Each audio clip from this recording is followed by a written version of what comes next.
নমস্কার সবাইকে, আমি সুস্মিতা। আজই বিগিনার টু বিজনেস সিরিজের ডে 1।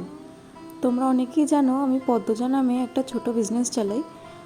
এখানে মূলত আমি ক্রোশেটের জিনিসগুলোই ম্যাক্সিমাম সেল করি। এছাড়াও আমার কাছে anti tarnish, silver replica, clay jewellery আর কাস্টমাইজ প্রোডাক্টও পেয়ে যাবে। আমি খুব বেশি দিন বিজনেসটা স্টার্ট করিনি, তাই জন্য এখনও লার্নিং প্রসেসে রয়েছি। সত্যি কথা বলতে জীবনে ততদিন পর্যন্তই আমাদেরকে শিখে যেতে হবে। আজকে এই বিগিনার টু বিজনেস সিরিজের ডে 1-এ আমি তোমাদের সাথে যে সানটা শেয়ার করছি, এটা আজকে আমি প্রথম বানিয়েছি। আমি চেষ্টা করেছি যতটুকু নিখুঁতভাবে করা যায়, যেহেতু লার্নিং প্রসেসে রয়েছি।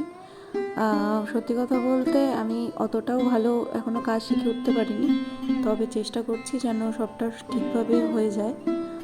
100 দিনে নতুন 100টা জিনিস রেডি করে তোমাদের সাথে শেয়ার করব। তো আজকের মতন এইটুকুই ছিল। তো সবাই ভালো থেকো, সুস্থ থেকো, আর এভাবেই আমার পাশে থেকো। Thank you.